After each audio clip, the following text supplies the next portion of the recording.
So if you need to leave, feel free to leave. Oh, okay, that's fine. Before I didn't get to hear you anyway, so I'll make sure I go back and listen to the original recording when after you upload it. Okay. Well, All right, thank you. you're welcome. Professor.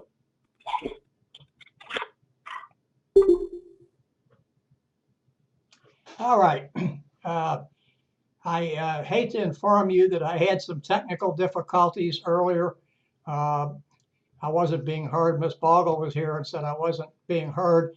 And for some strange reason, the first part of the presentation this evening was not recorded. So when I upload this tomorrow, you will only get the recordings for chapters 2 and chapter 3. I apologize for that. You will see all the slides. The lecture discussion question, a presentation discussion question will be asked at the end. This evening will probably be a few minutes after 6 o'clock. So chapter 2, understand economics and how it affects businesses. We will probably talk about how economics affects businesses more in the United States than we will in other countries. But economics doesn't change. Economics is still economics now. Some countries have different economic policies than the United States does. I'm sure you're aware of that. But economics does not change. And what I mean by that is that governments have ways that they handle their economy. That's the macroeconomic parts of economics. Microeconomics is different. That's the individuals, and we'll talk about that as we get into the chapter. So let's look at the learning objectives for chapter 2. We'll explain basic economics. We'll talk about what capitalism and how free markets work. Now, I will tell you that I may use the term free market system instead of capitalism. I think it's more descriptive, and it really talks more about what we do in this country as opposed to capitalism. We're going to compare socialism and communism, and hopefully you'll keep the ideas that you learned about a free market economy, capitalism in the United States, and how those compare with the other two major economic systems. And then we'll analyze the trend towards mixed economies, which is where the United States is going. Look at the economic system in the U.S. And some of the things like the key economic indicators, specifically the GDP, gross domestic product.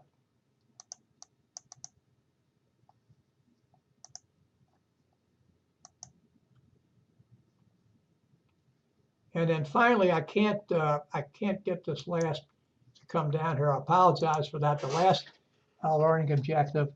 I apologize for that.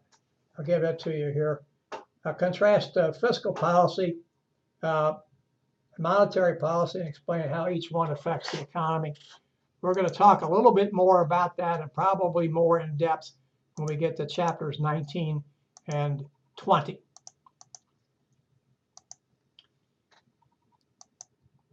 Economics is a study of how a society, and for the purposes of what we're talking about tonight, the United States and other countries, and we'll talk about, and that's how we talk about nations being societies, employ the resources that they have to produce goods and services that are consumed by their citizens and by other people throughout the world. There are two branches of economics. Macroeconomics, which concentrates on the operations of the nation's economy as a whole, a nation's economy, not just the United States, any nation's economy. And the microeconomics concentrates on what each of us do as individuals, how we make decisions given our scarce resources. And notice it talks about the behavior of people, et cetera, et cetera. And it's decisions that we make of whether we want to buy something or not buy something, whether we want to spend money or we want to save it. And those are things that we get into in the two branches of economics.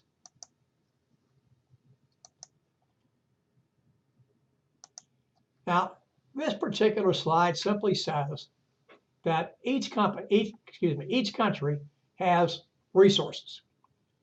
And resource development simply means what countries do for the most part, and of course what businesses do to create avenues, if you will, or pathways to get greater use out of those resources. Now, why do we want to get greater use out of resources? One of the reasons we do is that many of the resources we use are finite. In other words, they're not coming back. We look around today and say that there are millions and millions and millions of barrels of oil being pumped on a daily basis in the United States and around the world, countries that have petroleum reserves. That's not going to last. Oh, it's going to last my lifetime. It'll probably last your lifetime, but somebody's lifetime down the road, it's not going to last. So we have to be able to figure out ways to get more life, if you will, out of our resources, get more bang for our buck, for lack of a better term. We have new sources of energy. We can talk about hydrogen. We know that's coming. We can talk about, of course, now we've had hydrogen for some period of time, but finding ways to use it, growing food different ways, creating new ways of creating goods and services. Now, this is kind of buried in your text in chapter 2. It talks about Thomas Malthus, who was an economist many years ago. And Malthus simply said, if those that are wealthy have, I'll say it that way. Those that are wealthy have most of the riches, and the people who are less wealthy have all the population, and the resources have run out. Well, so far that's not happened, and as the text points out, the world population is slowing to some extent. Still probably too high, and probably not sustainable if the growth continues for unimpeded. So Thomas Carlyle said, well, if that's what Malthus thinks, then economics must be a dismal science. And we still have Malthusians around today, known as neo-Malthusians, and they still believe that we're having the same issues. And they have radical solutions to stem the tide of rising population. None of them are very palatable.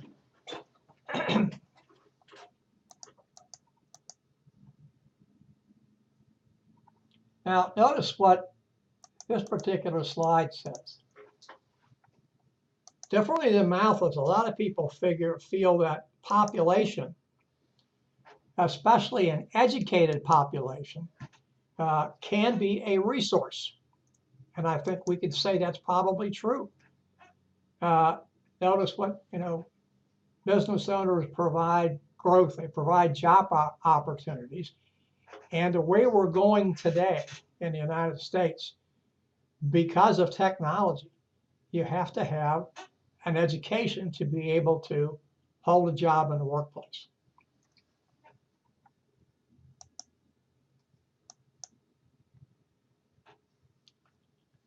Now, we're going to talk next about Adam Smith.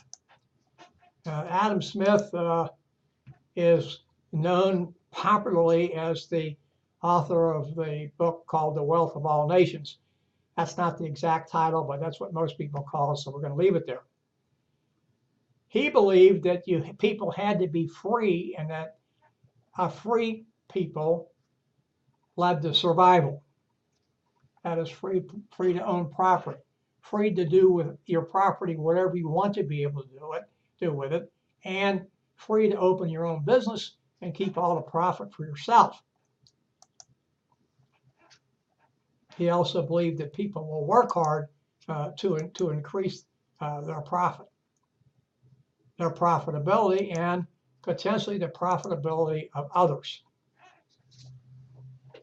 He also said, he being Smith, Adam Smith, that as people improve their way of life, they will, by extension, improve other people's way of life.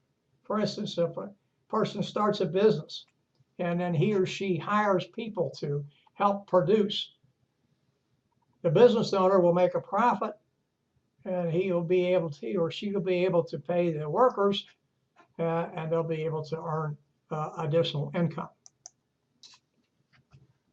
Smith also said, he talked about the invisible hand. And here he was talking about when self-directed gain, that's your gain or my gain, self-directed, leads to social and economic well-being for others.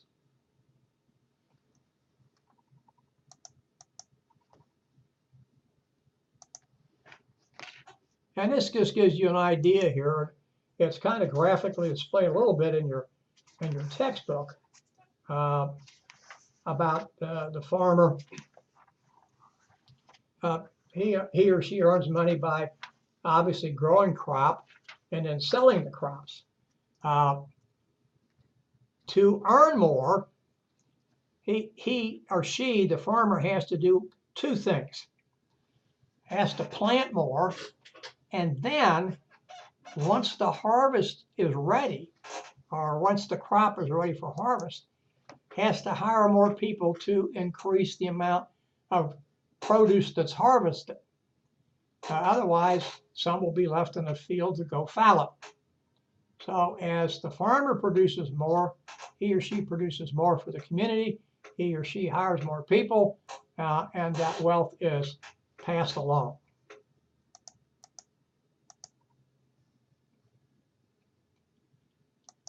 This is just a situation about talking about how corruption harms an economy. You can see this is an ethical decision making. Again, you find this on the top of page 34 in your text. Again, I suggest that you read them. No requirement, but I think they provide valuable insight.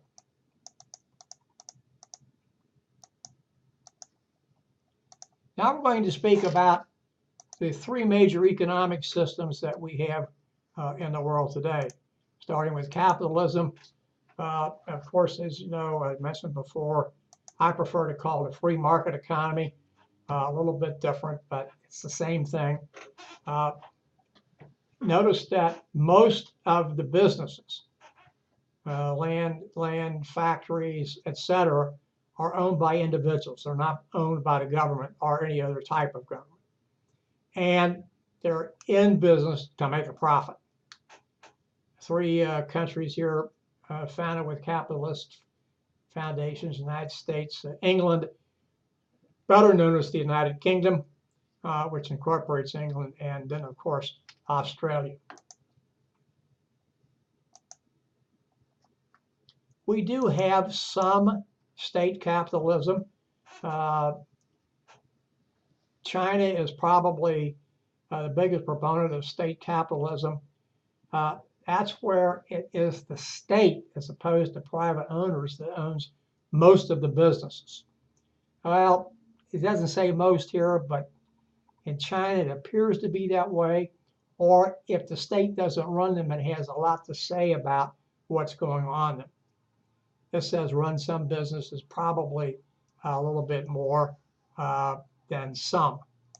And both China and Russia have had success at doing this.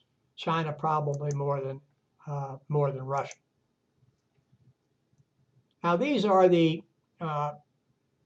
four freedoms here, or four foundations, if you will, or as the slide says, the four basic rights of capitalism. That's the right to own private property, the right to own a business and keep all the profits for yourself, the right to freedom of competition, means you can get into business or leave business and compete against whomever you want. Unfortunately, the fourth one doesn't show up here, and that is the right to freedom of choice. President Franklin Roosevelt added 4 additional rights. Freedom of speech and expression, pretty much guaranteed by the First Amendment to the Constitution, but Roosevelt was looking at it differently when he added that. Freedom of choice in religion and to worship the way you wish to. Freedom from want and freedom from fear. Roosevelt added that last one because we were in the depths of the Great Depression when he became president, and he really needed to articulate that. Now, this particular slide talks about the free market.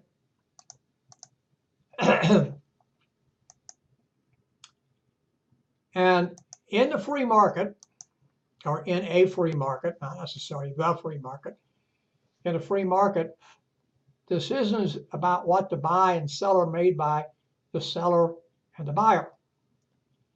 But it is the consumer who tells the seller, this is what we're going to buy.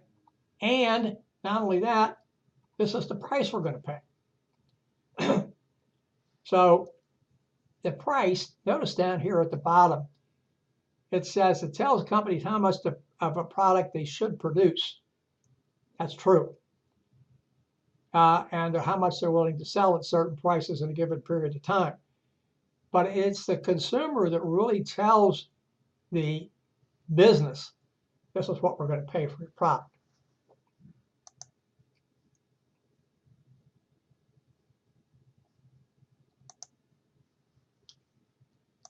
Now we look here, and we're going to talk a little bit about supply and demand here in a second.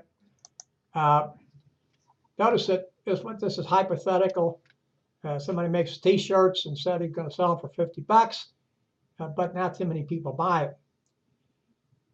This entrepreneur notices that if he or she lowers the price to $30, more people are going to buy the shirt or shirts, and now he or she has established the price.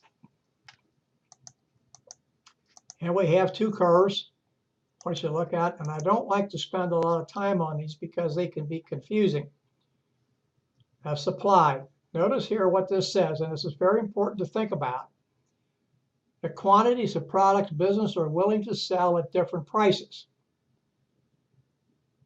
So he wants to sell more at 50, but he's not going to be able to sell them. He's going to actually sell more at 30. That's the supply curve. Now here's the demand curve. This is what the consumer, that's you and me, is willing to pay. And notice that we're not really willing to pay 50 bucks. So, and we come down to what's known as the equilibrium price. And this is very important because this is the price. We have the demand curve on one side, supply curve on the other, and this is the price where people determined by supply and demand, as it says here, negotiated price.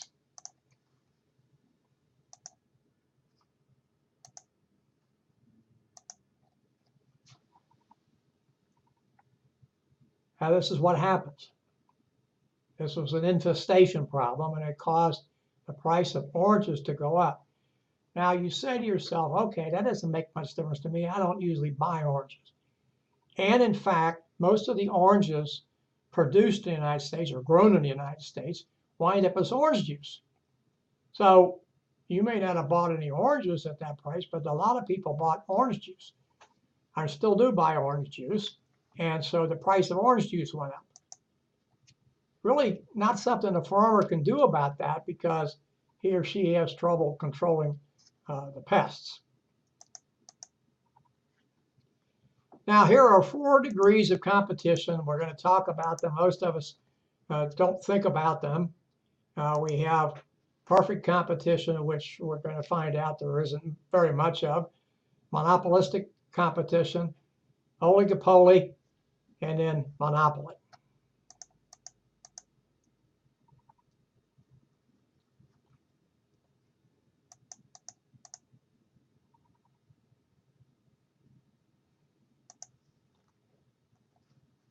Here's the free markets and what they will allow for. Remember, here's the benefits.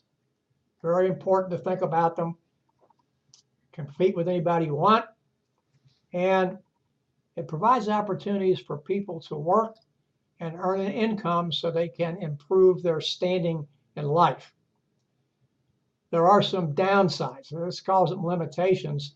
I don't think limitations is the right word to use. There's some ugly sides here. And that is the people can get greedy. They can want to maximize their profits. They can act in unethical ways to try to do that.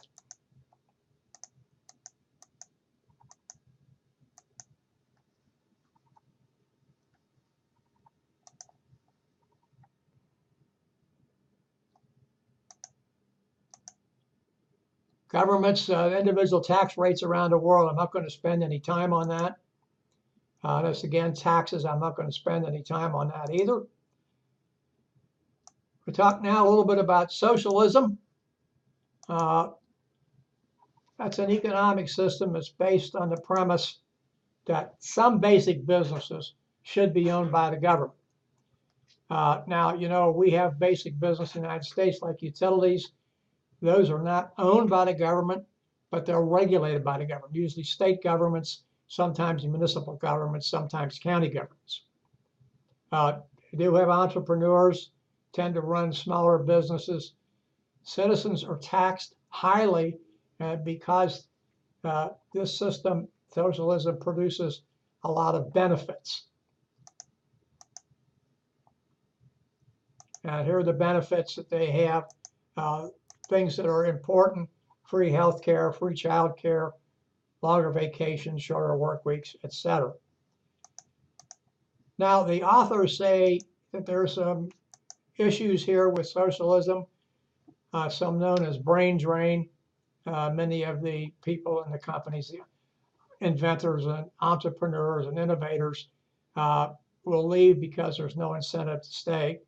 How true that is, I'm not really too sure, because many of these countries we're talking about, Norway and Sweden, certainly so Denmark and maybe Finland, have pretty high standards of living. Whether or not those people actually do that or not, I don't know, but there is a tendency to see that as being true. Communism is not only a economic system, it's also a political system. And here the government owns most all of the business and makes all the decisions, what can be imported, what can be manufactured, what can be produced, et cetera, et cetera, et cetera. Notice here that prices don't reflect demand, and therefore you can have shortages. Years ago,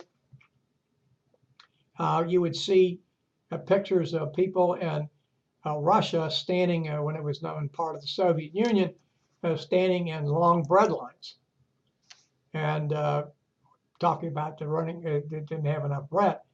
And the response to that was, well, we only produced X amount of bread. So we sold what we produced. Of course, there was a lot of corruption, and people who worked in the bread factories took bread before it ever got to the consumer, et cetera, et cetera. So today, we probably come down to having two systems: free market, which is what I've talked about, and that determines what's going to be bought and sold, and then the command system, which we talked about before, Russia and China. Notice the difference between the two. One is determining what's going to be bought and sold and produced, and the other one's what's going to be produced. We are moving to a mixed economy, and we find more of that, and allocation of resources come from both the private sector and from the government sector.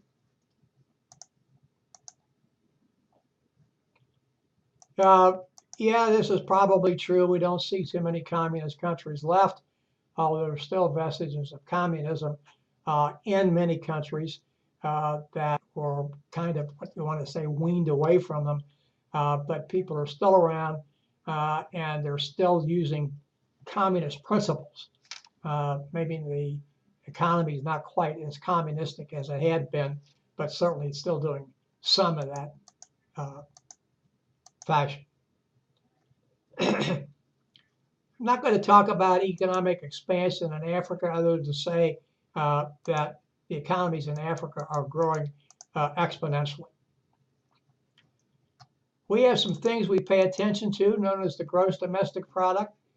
That's the total value of the final goods and services produced in a country in a given year. Notice, as long as the company is within the country's borders. A couple things here about GDP that I'm not going to go over, talking about United States GDP and the GDP for the rest of the world. Other things that we pay attention to are unemployment rate, and this is how it's calculated. That is the percentage of people who are 16 years of age and over, who are not institutionalized, who are seeking employment and or have tried to find employment in the last 4 weeks. We have 4 types of unemployment, known as frictional, structural, cyclical, and seasonal. And you can see each of these graphically displayed in your text on page 47, figure 2.6. This is the unemployment rate in the United States. It is now around 5%. As you know, back during the heights of the Great Depression, it was very, very, very, very high.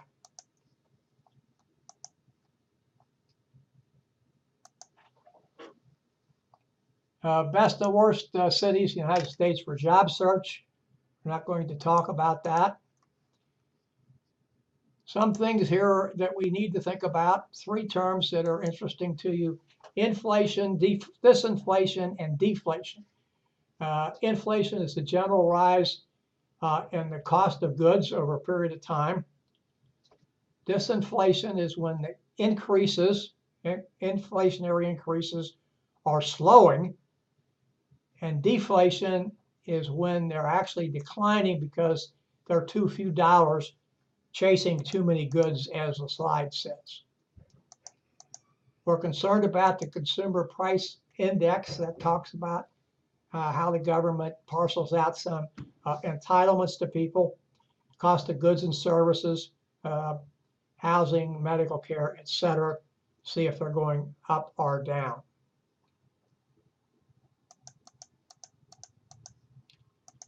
We have a producer price index that measures prices, as it says, at the wholesale level. We notice here that productivity has risen, although I found an interesting article in the New York Times. Unfortunately, I didn't read it, and I should have, saying that our employment rate, or better way to state it, the number of people who are employed is going up, but our productivity is stagnant, and nobody can figure out the reason why.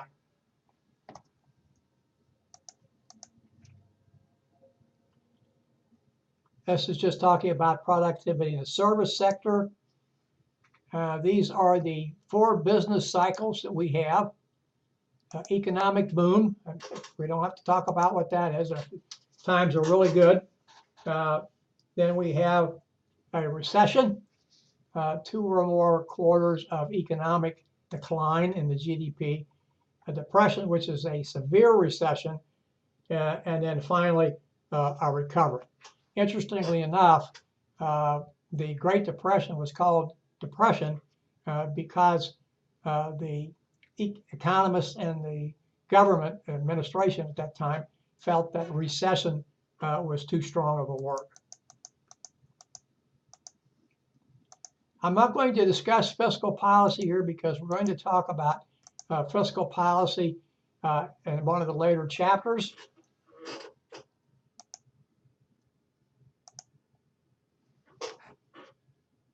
And these just talks here about our national deficit, the money we owe, and debt is accumulated deficit over a period of time.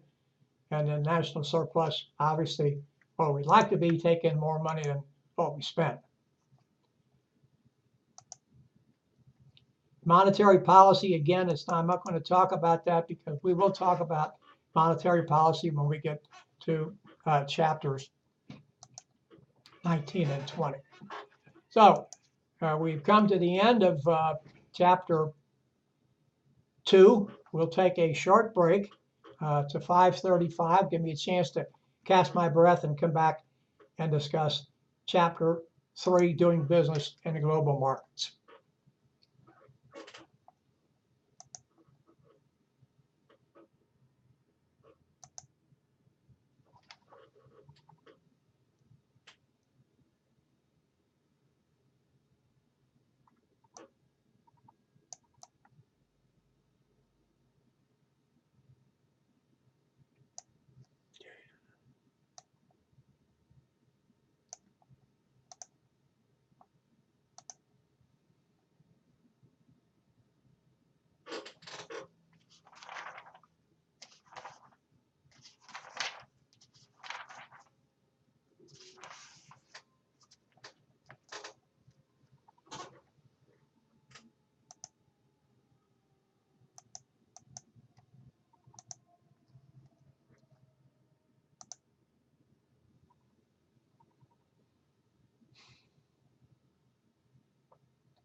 All right, 5:35, we're back doing business in global markets. Our objectives for this chapter discuss the importance of a global market and the roles of comparative and absolute advantage. I'll explain the importance of importing and exporting, illustrate the strategies used in reaching global markets, and explain the role of multinational corporations. Evaluate the forces that affect trading in global markets, debate the advantages and disadvantages of trade protectionism, and finally discuss the changing landscape of the global market and the issues of offshore outsourcing. And as I mentioned, that's a contentious subject for most Americans.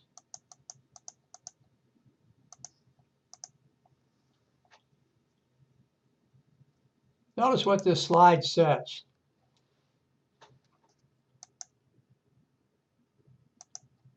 It's important that if you're going to do business in the global marketplace, that you have employees that are exposed to the international marketplace. This is the world population by continent. Notice that the North American continent, which makes up Canada, the United States, and Mexico, has 7.4% of the world population, whereas Asia has 60.2%. Just makes sense for us to do business globally. I'm not going to talk about world population growth. We know what importing is, and we know what exporting is. Importing is bringing goods into this country from another country, or from a company from another country. And then exporting is actually sending our products overseas for other people to buy. We are the largest importing country in the world, but we're the second largest exporting country as well.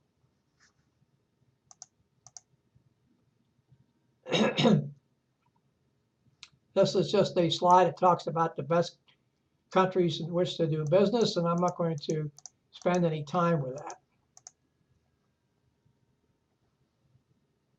world billionaires, again, not something we have to be concerned about.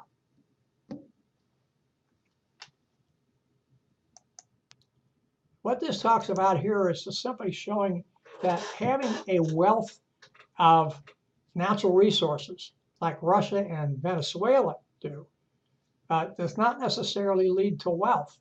They need help with technology and expertise and a few things of that nature.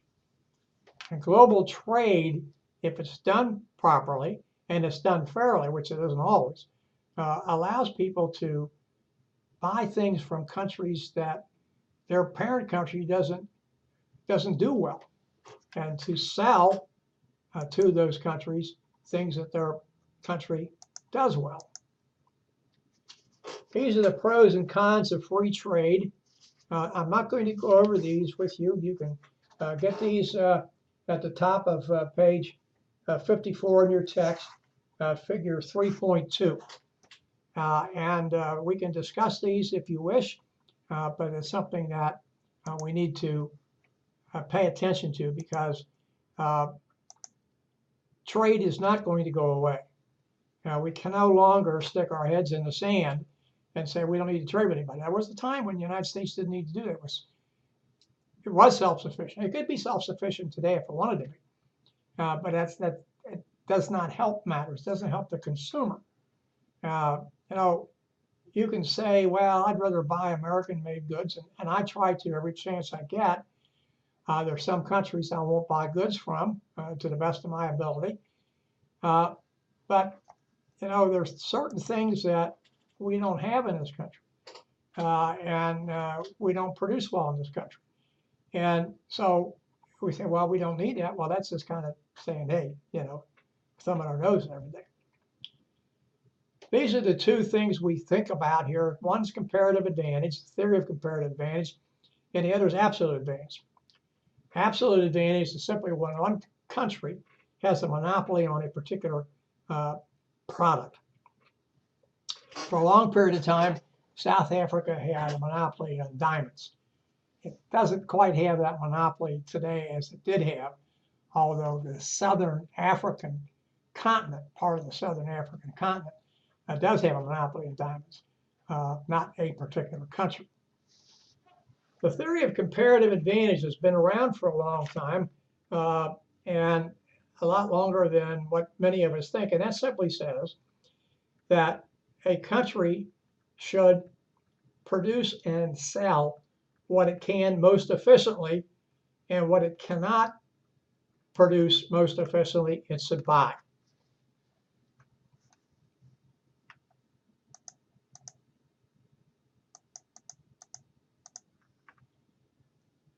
Notice here that small businesses may be the key to international growth. The president has tried to increase that exporting for small businesses and try to break down some of the barriers. I don't know how successful that program has been, but certainly it's something we want to look at, because I mentioned before, small businesses are jobs generators.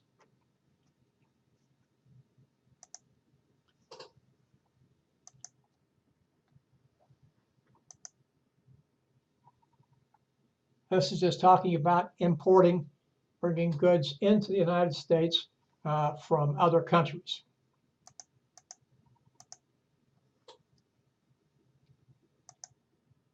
Exporting provides a great boost to our economy. Not only are we selling goods overseas into other customers, but we're probably also increasing the economy by hiring additional people. I'm not talking about businesses. For instance, notice down here that for every 1 billion in U.S. exports, it gives over 7,000 people a job. This just simply talks about the balance of trade, whether plus or minus. Trade surplus means it's good. Trade deficit means it's not good. We're now running a trade deficit, and have been, although our trade deficit has been dropping. Balance of payments, very simple. The difference between the money coming in and the money going out. one from exports, one from imports. And of course, obviously you want to have more coming in than going out. Now, this is an odious practice. There are a number of countries that do this, dumping in the goods that have been dumped most often in recent years have been cement and steel. Now, what this simply is that the country doing the dumping, China and Russia and Brazil, have been particularly bad about this. There's been other ones as well. South Korea has done some as well, an ally of ours, is that they are selling the product in the country with their dumping at less amount of money than it's being produced at home. So that, you know, it costs $100 to produce a ton of steel. In the home country, they're selling it in this country for $80 or $70 or even less than that.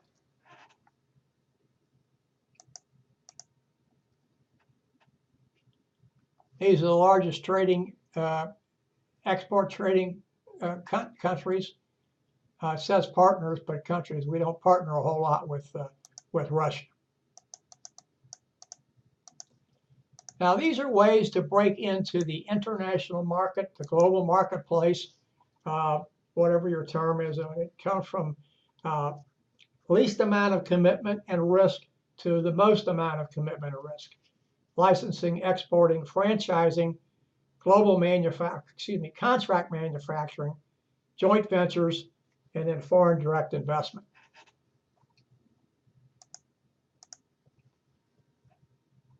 Now, this particular thing is pretty easy to understand, this licensing. It's when a company grants the right to manufacture its product and to use its trademark to a foreign company.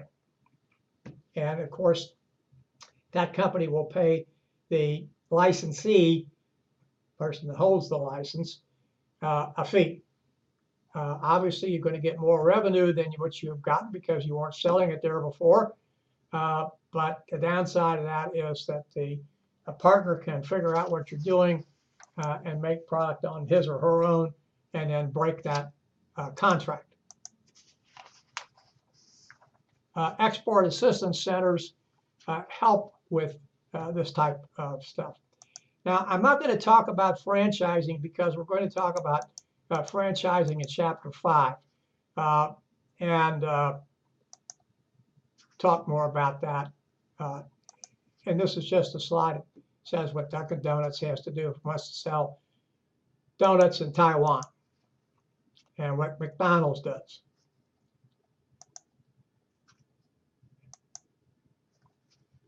Contract manufacturing. Here, the foreign company produces private label goods. The domestic company, which would be some company here in the United States, puts its brand name on it. That's known as a form of outsourcing. We know that happens all the time. Tennis shoes, other type of apparel. And it allows companies to get into new markets so they can do some experimentation and possibly it can be a good along the way, a good idea. Joint venture is simply what it says. This is a partnership.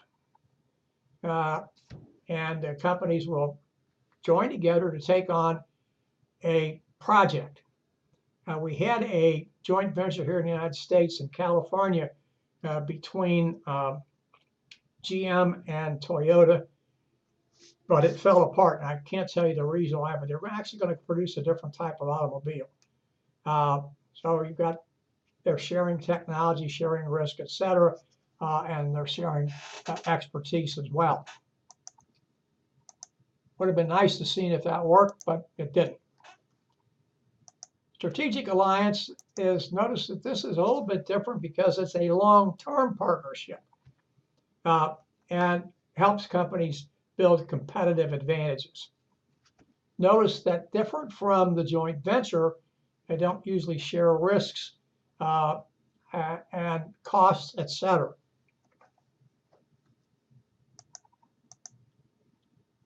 foreign direct investment, it's exactly what it says. That is a company from the U.S., since we're using U.S. here, going to a foreign country and buying a company. And so it's an investment. And sometimes that's a way to do it, because not only will you have complete control over what's being done, but by having this direct investment, you'll have maybe knocked down some barriers to doing business and trade and a few other things.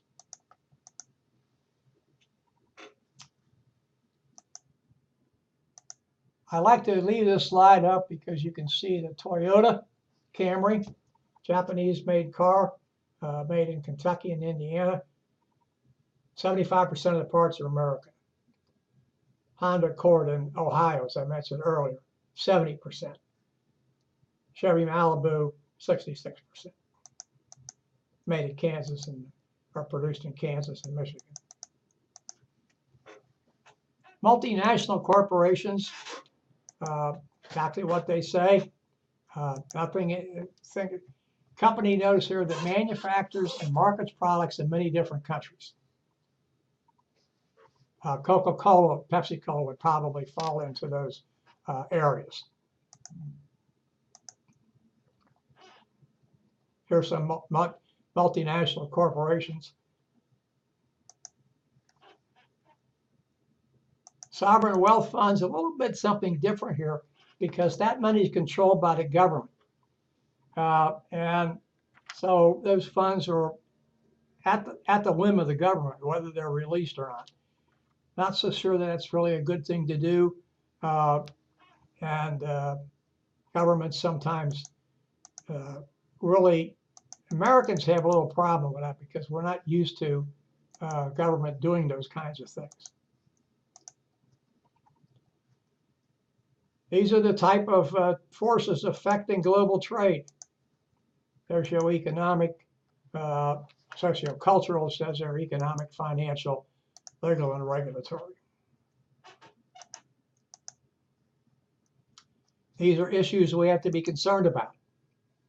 Social structures, religion, manners, all sorts of things of that nature come into being when it comes into trade, trying to trade and trying to trade internationally.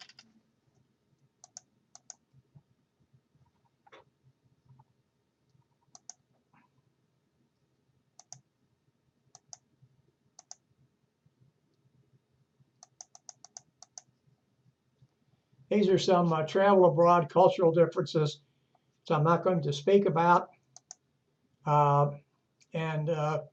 things in Germany, etc. So we don't really have to be concerned about. Exchange rate is something that all companies need to be concerned about, and that's one thing that's right now that's harming some American businesses, because the dollar is very strong, trading at around $1.14 to the euro. It means if you want to buy a euro, you have to give $1.14. Now you say, well, that means the dollar is less expensive. That's true, but think a couple of years ago, the euro was trading at $1.37 or $1.38 or $1.39. That makes a big difference. So that's the downside for American businesses. The upside for the American consumer is that imported goods are less expensive.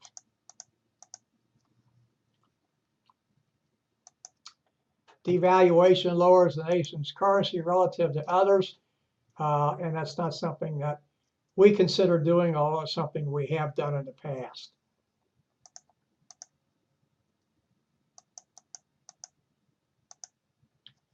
Notice that this is one of the things we have to think about when we think about legal and regulatory forces. There is no guiding global system of laws. Now, we do have some trade. Trade is governed by, I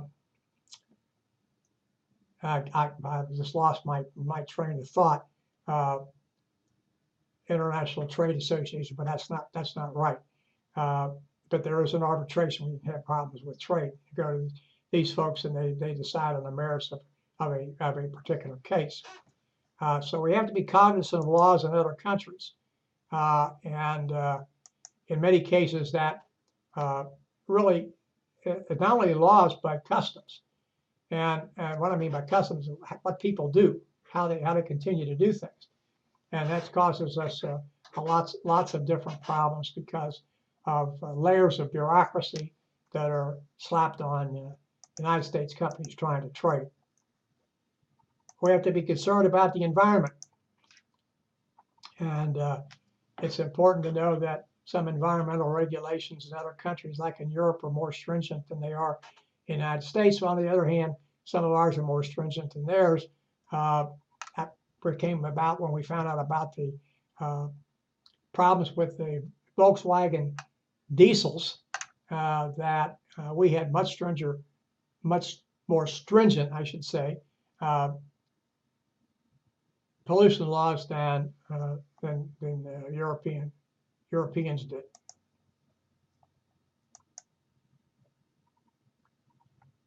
These are things we have to be careful about.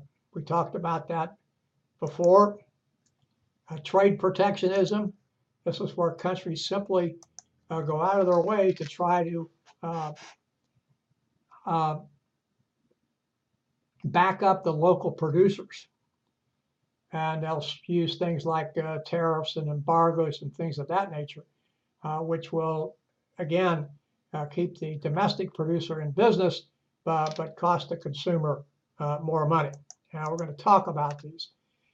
The best way to think of this, of a tariff, is a tax.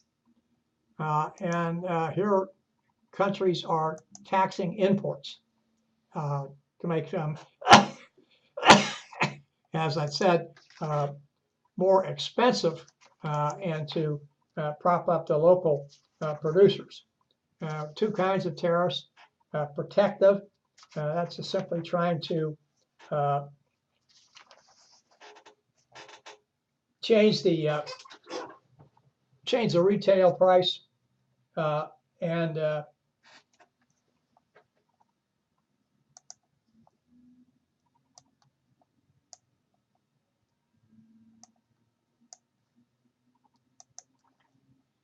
well, I skipped all the way down to monetary policy. I want to go there. I don't even want to be there at all. Excuse me. And then the other one is revenue producing. So they're just slapping that extra tax on to make more money. Import quota simply limits the number of a product that can be brought into a country. We have import quotas on oranges, for instance. There's an old story: if we let Brazil ship all the oranges it wanted to ship into the United States, the price of oranges and orange juice would go down dramatically. Embargo, complete ban on everything. We've had an embargo against Cuba for over 50 years. This is something that happens quite frequently. This is the outfit that I was talking about before. I couldn't think of, that arbitrates trade disputes, the World Trade Organization, and it gets into the business of seeing who is trading and how they're trading, whether they're trading fairly or whether they're restricting free trade. General Agreement on Tariffs and Trade, GATS, that was put into place to help reduce restriction of trade of goods and services, and it works fairly well. Common market, the most well-known common market is in Europe. This is where countries get together. Notice they have a common external tariff. All of us have the same thing. Nothing internally, and they coordinate the movement of goods that are in, among, and between countries. These are the European Union members, and most of them do belong to the European market. NAFTA and CAFTA. NAFTA is the North American Free Trade Act, which was signed into law in 1994, which had the free movement of goods across the U.S.-Canadian border and across the U.S.-Mexican border. It's important to remember that the largest single trading partner of the United States is not China, it is Canada. Central American Free Trade Act, different countries in the free trade zone of the Caribbean, Costa Rica, Dominican Republic, El Salvador, Guatemala, etc. These are NAFTA's objectives: eliminate trade barriers, fair competition, investment opportunities, etc. We're pursuing free trade agreements not only with Colombia and Panama, but also with the Asian Rim countries. I don't know the acronym for that. That is before Congress now, and whether it'll pass before the end of this election year is up for conjecture. Well, I'm not going to say anything about the first two countries here, Brazil and Russia, because economics have changed. Brazil's having major problems thinking about impeaching its president. We know Russia has problems. Its oil revenue has dropped dramatically, and the value of its currency, the ruble, has dropped appreciably against the dollar. We talked about outsourcing. Pardon me. We talked about outsourcing. We know what that is. We're probably more familiar with outsourcing of manufacturing goods, especially apparel, and things of that nature, although I did talk about some outsourcing where American companies actually outsource some of the things they do, like mentions here, payroll, etc., to other American companies.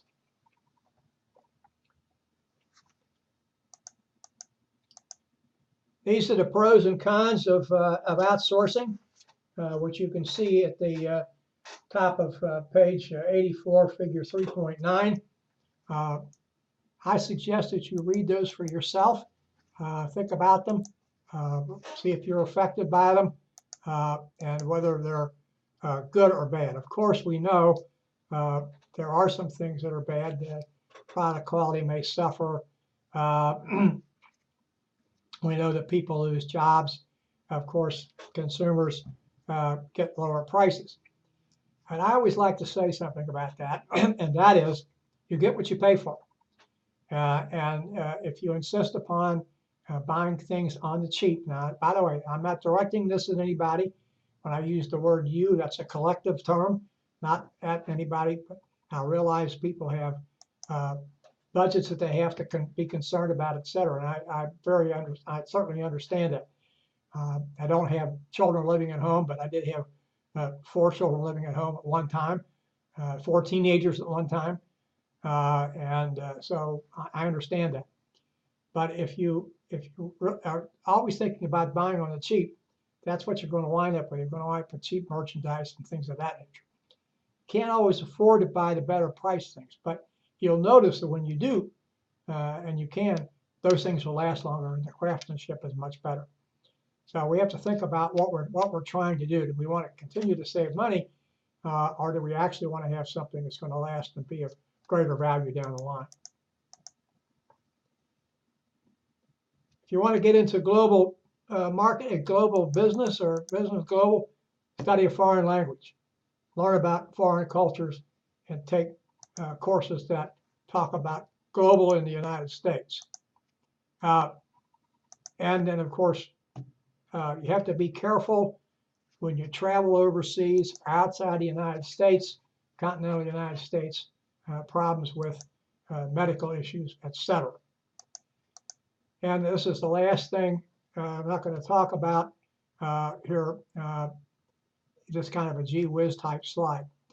Now we've come to the end of tonight, and as you know, there's a lecture discussion question each week.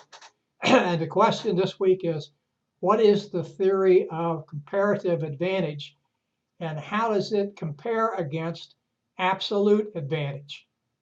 Now, what is the theory of comparative advantage and how does it compare against absolute advantage? Upload your responses to the forum section. Make sure you respond to another student's post. They are due by 11:50 p.m.